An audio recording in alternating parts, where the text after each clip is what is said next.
Think I'm live? I think I'm live. Okay. Cool. Let's see here. New, hold potentially inappropriate messages for review. You know what? Can't hurt. Better safe than sorry. Again, lighting is going to suck just because of where my window is versus where my computer is. But hey guys, I said that I would do a live response to the ABC Murders adaptation that just came out here in the States anyway. So I think it came out, I think it was BBC, may have been a different channel, but I think it was the BBC. It came out, I think a couple of months ago now, but it only just came out here in the States on Amazon Prime. And it is starring John Malkovich and Ron Weasley. I mean, like, I know that's not the actor's name, but like Ron Weasley, basically are the two main stars. I looked up the cast and I don't think I really recognized many people besides that. The drunken old lady, not even old, but like middle-aged woman who runs the boarding house, I think is the same woman who plays Moaning Myrtle. If not, they are sound-alikes. But mostly like John Malkovich and Rupert Grint are the two that are like knowable. And I'm going to start by talking about, oh, hi, Emily. Well, thank you. I'm glad you love my videos. I'm going to start by talking about what my thoughts kind of non-spoilery, and then I will segue into a spoiler-filled section. Also, I'm sorry that I'm a couple minutes late getting going here. I was on the phone with Comcast because I'm trying to get service moved to the new house, and they don't let you have an existing account. Like, they don't let you have two addresses at the same time, which seems absurd to me. Like, don't other people have overlapping Wi-Fi needs? Like, I need to get it going in the new place because I need to get the security system turned on. Anyway, cable companies never make anything easy. Okay, so anyway, all that to say, let me start with some of my non-spoiler-filled thoughts about the ABC Murders. So, oh, do I have a copy of it? I think I have a copy of it. Let me go grab my book real quick, just a second.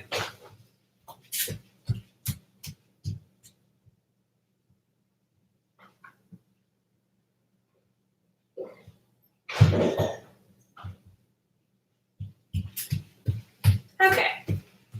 Yes, I do. I have a Bantam. Well, this was pointless because this doesn't really show the title. I guess I can hold it like this. The ABC Murders is a Poirot novel. It's pretty early in the Poirot canon. I probably should have looked up what year it came out. I want to say it's the early 30s. That is definitely when the adaptation came out. Let's see here. Does it have the original publication date in here somewhere? I don't know. But anyway, it came out, I think, in kind of the early 30s. And what's interesting about the ABC Murders in terms of like the Christie canon and sort of like mystery fiction in general is that it's one of the first serial killer novels, really, which I don't think is a spoiler because that becomes apparent pretty quickly. It's sort of in the setup of the book. I'm just going to look up here real quick and see if I can get a precise date for you guys. But a lot of people really like the ABC Murders. Like, it's often on a like top 5 Poirot kind of list. Like, people really like this particular book. If you saw my review of the book during Project Poirot, you will know that it's not necessarily one of my favorites of Christie, but I know that I'm in the minority there. And one of the critiques I have of it is that I think it feels very cinematic and it doesn't quite feel like a Poirot novel to me. And kind of my thought has always been like, I'd be interested to see like a full movie adaptation of the ABC Murders, because I do think, like I said, it really does have sort of like a cinematic quality to it, and that I think really works, in theory, would work really well for an adaptation, basically. And I just checked, it is 1936. So I do think that in terms of, in theory, this being like a smart idea in terms of them having a new adaptation, this completely made sense to me in terms of like a Christie to pick to adapt. If you aren't aware, this same production team has been adapting several Christie things, and they've been doing mostly standalone. So the first one that I remember anyway is And Then There Were None. I think it's Sarah Phelps is the writer on these. And I think that was one of the best Christie adaptations that there's been in a while. Like, I thought that one was really good. And then they did Ordeal by Innocence, which I didn't like as much, but I thought was still an interesting take on things. I think they captured like this particular mood really well, and they had a point of view.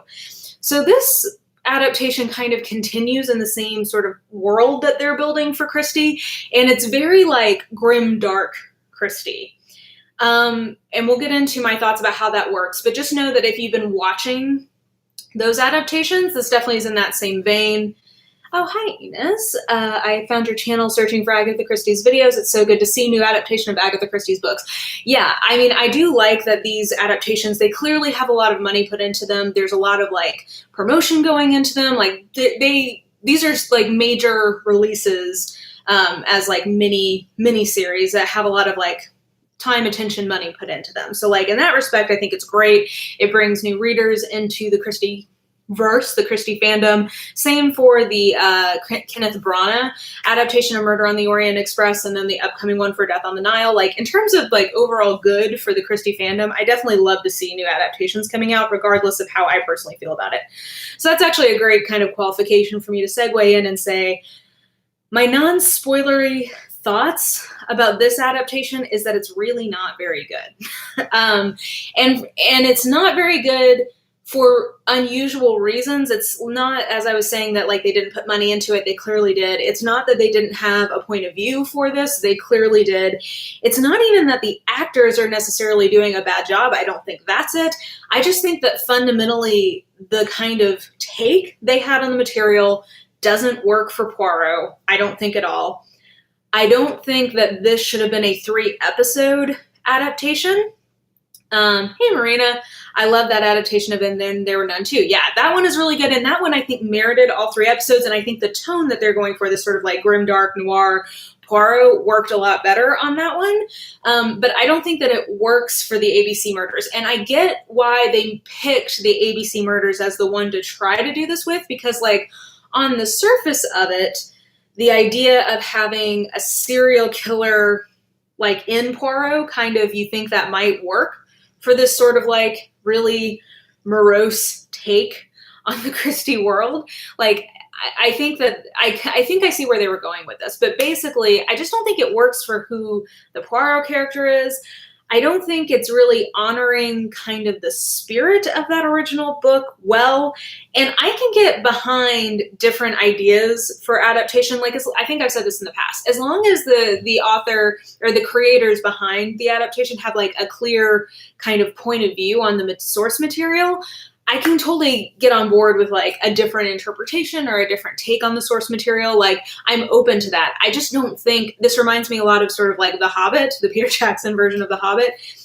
It's taking an interpretive lens, putting it on source material that I think is just a mismatch. And in this case, I think the sort of like very gritty noir almost kind of lens that they're trying to put on the material just doesn't jive with what Poirot is and like the best parts of Poirot. So a couple of other sort of, I think, non-spoilery thoughts that I had about this were, one, I know there was a lot of controversy about John Malkovich as Poirot, and he didn't necessarily bother me as Poirot. Like, I didn't necessarily fundamentally have a problem with John Malkovich, I guess is maybe what I'm trying to say.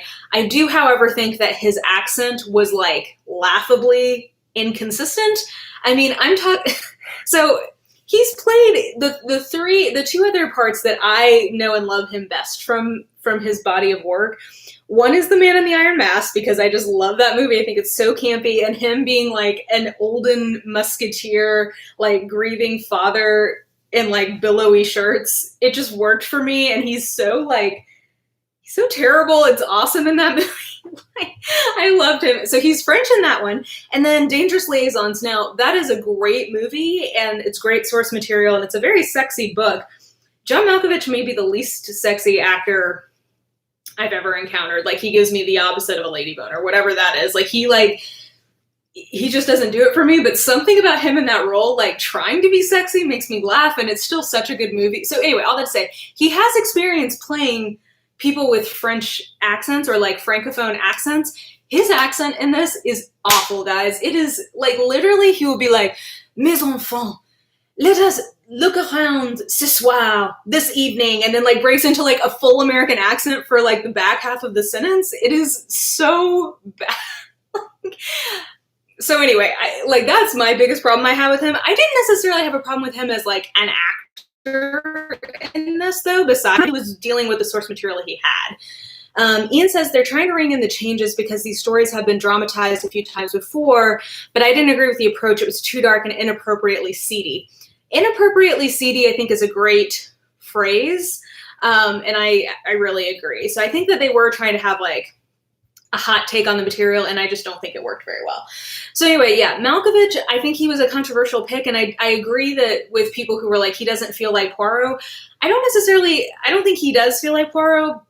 And, I think that's a good or bad thing. Like, I think if the rest of their interpretation had worked, he wasn't the problem with this, if that makes sense. Like, he is not the reason why this isn't good. I think he's doing the best he can with what he's given.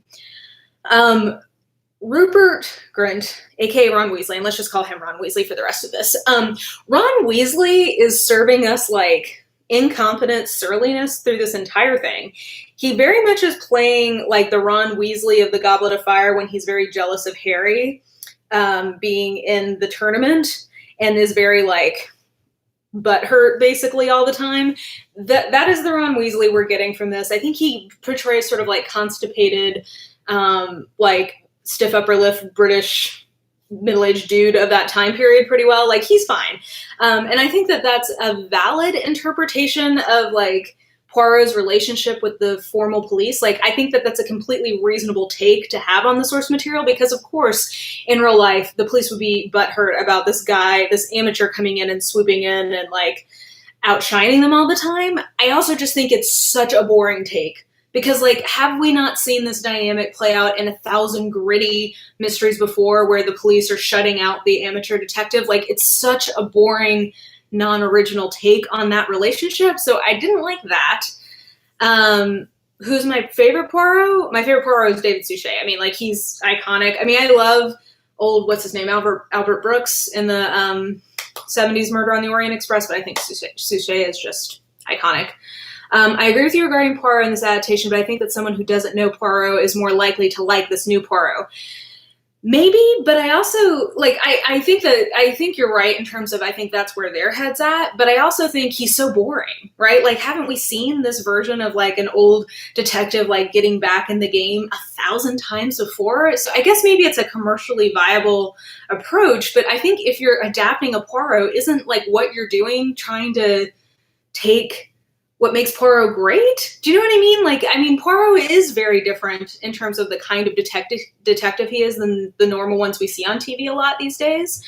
And I guess I just feel like if you're adapting a Poirot, isn't that part of what you're buying? Like, isn't that a part of your project, is kind of having a different type of detective? I don't know.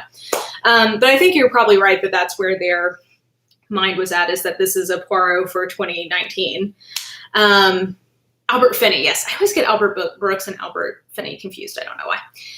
I liked his Poirot as well in the 70s, but I think Suchet is the most iconic. So anyway, all that to say, in terms of the acting, I think it's perfectly good acting for what they were given. Other non-spoilery thoughts. Again, I think I said this earlier, but like, I have no idea why this was 3 episodes because it drags so much. I think that this could have been a much better, I think I could have even gotten on board with this version of the adaptation and like kind of the perspective they were bringing if it had been shorter and tighter. It just has a lot of dragging. There's a lot of like morose, like brooding, looking in mirrors and like blood and water that drags on for a long time. There's a long stretches where I just don't think there's anything meaningful. There's nothing meaningful happening in either the plot or in the character development, if that makes sense. So it's not like we're learning more about like anything really new or interesting about the characters. I think there's a lot of like long panning montages of things that are meant to be atmospheric, and I guess they are, but they don't really, I think, add anything new to the atmosphere that's already been created. I think in terms of some of the other, they did make some changes to the book. I didn't really mind most of those changes. It wasn't anything I was super attached to. There is one person they kill off that I felt like did not need to be killed off, and I don't totally know why they chose to do that, especially I'm not sure if they have an eye towards making more of these Poirot adaptations along this line. If they do, I'm somewhat confused why they chose to kill off the person they did. This version also does not have Hastings in it, and I think that's really to its detriment, because I think Hastings and Poirot work so well together. I think that's something that the Suchet adaptations really understood, was how to use Hastings to make those, even the ones that didn't originally have Hastings, how to make those stories better. I think that this really probably could have benefited from some Hastings thrown in. What else? We talked about that. We talked about the acting. There's a lot of, like, again, Ian, I think you hit the nail on the head, inappropriate seediness. I think that there's probably a world in which that would be an interesting addition to the story. I think it just served to feel very pretentious to me, though, because I don't think the story really needed it. And it just felt like in the opening scenes when we're in this boarding house, and again, it's an opening scene, so I feel like this isn't too much of a spoiler, but, you know, we're following one of the characters into this boarding house, and immediately, like, there's this offer of, like, prostitution or sex work to this new tenant in this boarding house. And the way it's handled, it just felt really icky, which I know is what they were going for. So in the sense of, like, achieving what they were trying to achieve, I think they did. I just think that it kind of put me off. Like, just having that be one of the opening sort of tone setters, I was just like, ooh, I don't really like this. I don't know how I feel about this as sort of like the opening salvo of how this is addressed. One last non-spoilery thing, and then I'll get into a couple of spoilers. I also really didn't like the way that they used fatness in this thematically. I think that it was just lazy. You know what? That's a good word for a lot of this. I think that the point of view that they were bringing to this adaptation just felt kind of lazy in every way. It just was always the most obvious choice. I think they were like, here's our big idea. We're going to make it sort of a gritty noir. And that was the extent of it. I don't think that there were a lot of ideas beyond just like, here's sort of our interpretive lens.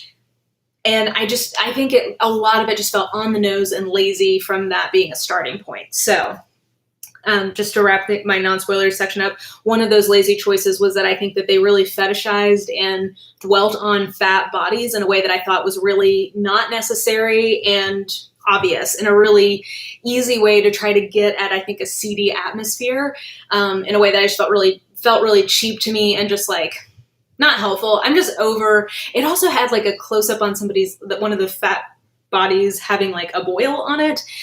And that kind of goes along with, you know, one of the cheap shorthands of like gross or villainous or whatever is like being overweight or having like acne or some sort of skin problem. It just is so lazy and so just like it's 2019. Can we come up with a new way to convey like cheapness or dirtiness or laziness or villainy or seedy, whatever you're trying to go for? I just felt like it was kind of a cheap way to try to do that. So all that to say, I'm happy that this got made because as Inez was mentioning earlier, it always makes me happy when there's an adaptation. And I know that there's going to be some people who really love this adaptation and it gets them interested in Christie. And I think that that's fantastic. Like I'm happy to have more people being drawn to her work. So I'm not like mad at this really. I just felt like it was not very good. I'm trying to think if I disliked this or if I disliked the Kenneth Branagh Murder on the Orient Express more. I'm not sure. They're not my, like, I don't like them in different ways. I guess because this was so long, maybe I dislike this a little bit more. I probably like Malkovich's Poirot more than I liked Kenneth Branagh's Poirot. So I guess in that respect, I would give a little bit of edge to the ABC Murder. I also liked the overall kind of like production value of this better. Because as I said at the beginning, I do like this whole kind of Poirot verse that's getting built out by this production team. And I think what I would recommend to them is to not try to do any more Poirots or probably even any Marples. I think that this version of Christie probably works best in her standalone. So like I could see this tone working for Crooked House. I could see this working for Sparkling Cyanide pretty well. Possibly even some of the Tommy and Tuppence. Let's see, Ian says the next adaptation will be Death Comes as the End, which ought to be interesting. I have not read Death Comes as the End, but this would spur me on to do that. That's the one that's set in ancient Egypt, right? Yeah, that would be an interesting take. But yeah, I think some of these standalone ones I think could handle the tone better.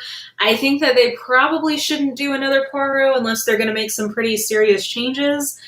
And I might be interested to see this tone on a Marple, because Marple is pretty savage, to be honest. Let's see here. I'm always so late to the party, but I'm looking forward to watching it and seeing what my thoughts are. But you're right, even if you don't like the adaptation, it did bring new Agatha readers, definitely. Hastings is one of Agatha's best narrators. Why would they cut him? He's also a fun character. Yeah, I really agree. I think Hastings could have brought a lot of levity to this that this really needed, but I think that's probably why they cut him, because they did not want any levity in it. Death on the Nile is in the works, I'm unsure. Yeah, I think Death on the Nile is going to be the next Kenneth Branagh adaptation, so it's not going to be one of these. I think it's on the BBC, but the Sarah Phelps adaptations, I don't think they have Death in the Nile in the works. I don't think that Death on the Nile would work very well for the version of Christie that they've got going here. So I'm going to get into a couple of mild spoilers now. If you've read the book, I don't think that this is going to be a problem. But if you want to see this with no knowledge of some of the choices that they made, or if you've not read the book, feel free to exit now. So I would say that the number one thing that I thought was a weird choice, and I guess I just don't, I'm trying to understand why they felt like they needed to do this, was the backstory that they gave Poirot. So they kept making allusions to this dark backstory. I will say that I liked the idea of them highlighting Poirot's immigrant status. I thought that was one of the only interesting choices that they made in this. And honestly, I think they could have done a lot more with that. I kind of wish that they had done a lot more with that. So I was okay with them kind of flashing back to some of his experience as an immigrant during World War I and some of the rise of kind of nationalist tendencies in the UK at that time, because I think that definitely has some historical accuracy to it. Remember, I think they set their version in 1933. The book was actually written in 36, and that definitely is concurrent with a lot of sort of populist or nationalist movements, notably in Germany, right? That's how we get our pal Hitler. So I think that was definitely an interesting thought. But as an addendum to that backstory, they choose to have made Poirot not having been a Belgian policeman in his former life. They have him sort of making that up as his occupation in the in the immigration line. And instead they have him having been a priest in his life in Belgium, which is a really interesting take, because if you read Poirot, you know that he's always referring to himself as Papa Poirot. He does say mes enfants a lot, my children, which is, kind of how a priest addresses his congregants a lot of times. So textually, I see possibly where they kind of got that idea. I just don't know why they chose to do it. I don't know why they chose to devote so much time to it. And I guess maybe if they made more Poirot adaptations in this production group, if this production group makes more Poirots, maybe they would do more with that. I don't know. But I just thought that was sort of a weird choice that I don't know brought a whole lot to the story, other than it really emphasized Poirot's kind of religiousness, or his feelings about religion. He definitely makes references to God in the books. He's clearly Catholic in the books, and I don't know that he's practicing. There's allusions to him being a practicing Catholic. I don't know that he's uber devout in the books, but I thought that was sort of just a very weird choice. Other things that let me say something positive, something I liked. I did think that in general, I liked the idea of making, what's his face, Cust, Alexander Cust, have some sort of weird, or that's judgmental, but have some unusual kind of pseudo-sexual proclivities in terms of BDSM type things, as something to balance against his medical condition that he has, as sort of a coping mechanism. yeah, I thought that was sort of an interesting choice. It felt, again, like it felt at least like a choice. I liked that okay. I thought that I wish that they had done more with him, because I think if I remember rightly in the book, he is sort of portrayed as having some version of like PTSD, and that's not so much what they have happening with him in this adaptation. So I don't know. I wish that there had been more. I think that they had a hard time figuring out like what kind of situation he would be in to make him vulnerable to the actual ABC guy. I guess I said I would have spoilers, so I guess I can say it. So I'm about to tell you who done it, if you don't know, just FYI. So I think that when Franklin is sort of interacting with him, they probably, I think that they were struggling to figure out how to make him vulnerable to Franklin's suggestions. So I don't know that they have a very coherent picture of exactly what is wrong with him or what he's going through.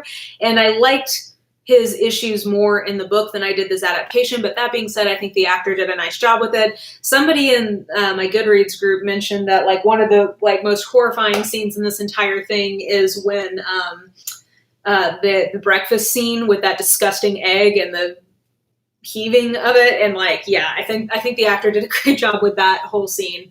And that was super gross. In general, this was a very explicit adaptation. Like, yeah, I mean, we saw a lot of kind of grizzle, and it got very kind of up in our grill when they were having some of the, like we were present for some of the murders. And when we were, it was very grisly. So again, part of like dark Poirot, this was a very kind of hardcore version of it. Definitely sort of somewhat contradicting people's feelings about Christie being very cozy. This is not a cozy version of Christie for sure. Daniel says Appointment with Death would be a good one to remake. I love that book. I love that one too. And yeah, that one probably would work better for this tone because that is a very dark book thematically. So I could see that one working okay. What else do I want to tell you guys? I really don't like what's-her-face, Fiona. When she gets her haircut into the bob, I was like, why did you ruin your beautiful 30s little curly bob? That was a real mistake, I think, in terms of her styling. If I were her friend, I would have told her to grow it back out. I thought Lady Hermione's situation was handled in a really... I like the way they did that. I liked the kind of empathy they were showing from the servants to her in the midst of her struggle and how the household was sort of rallying around her. I thought that was handled really nicely. I don't like any of the stuff at the end. Like, I pretty much don't like from when the killer is caught onward. I don't like the smug killer reveal bit, like the kind of monologuing or like the little tete-a-tete that they have at the end. So like, also I need a gif of Franklin sipping from the world's tiniest teacup while making intense awkward eye contact. Like that was an epic moment. But I didn't like that entire interaction. And again, if what they're trying to do is set this up so that this is more of an ongoing series, like if they're looking to bring back Malkovich and Rupert Grint and like that whole like kind of core cast together, I see why maybe they had that scene as a way to sort of show Poirot's development from the beginning of this as sort of like an inept, or not inept, but sort of just like impotent, retired detective. And now he's like coming back into public life and he's going to start detecting again. Maybe that makes sense, but I just felt like for this adaptation, it just was kind of a boring and sort of long ending. Hey, Sophie. Lovely to see you too. I think Joss Whedon's quote applies here. Make it dark, make it grim, make it tough, but then for the love of God, tell a joke. Yes, I think that is a very apt quote here. I always feel like the original noirs had some levity, unlike neo-noirs. Yes, if you watch something like, for instance, The Maltese Falcon, which is certainly not without its flaws, but it definitely has a lot of humorous moments to it that undercut. It doesn't take itself so seriously. I think this is something I struggle with in general in modern detective fiction and modern detective TV shows. The sort of like loner, gritty noir tone, I just think is so self-serious and doesn't work a lot of the times. It's one of my it's why I don't like the Robert Galbraith novels. Like, I just don't like that mode of detective. So some of this, all of my criticism here probably should be disclaim by saying, in general, that's just not a take that I like, because I just think it's boring at this point. To your point, Sophie, I think the original noirs are much more watchable, and they're not so self-serious. They're not so like, this is an anti-hero, we're making this as prestige television or prestige, mystery novels so that we can win awards, or like, show how morally gray these characters are. And like, they're not trying to do that. They just do it. And I think in just doing it, they don't feel the need to just have things be so grim all the time. They can have some jokes. They can have some sort of like lighter moments. And coming back around now that we're in a spoiler section, so I can say this, I think that killing off Jap at the beginning of this and then also not having Hastings was just a huge mistake. I think that if they'd had one or both of those characters in the mix to sort of be kind of, I think Daniel mentioned earlier, the Holmes and Watson, like to give Poirot a little bit more of a Watson and make him less of a loner, I think that this would have been so much more successful. And I wish that they hadn't been afraid to embrace some of the lighter elements that are in this book, because this book, as this adaptation is highlighting how dark parts of the book are.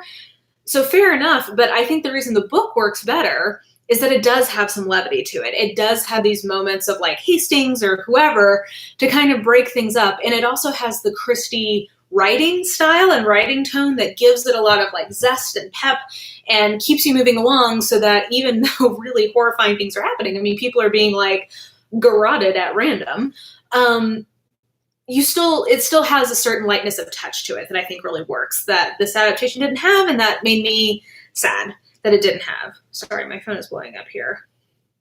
Oh God, I forgot.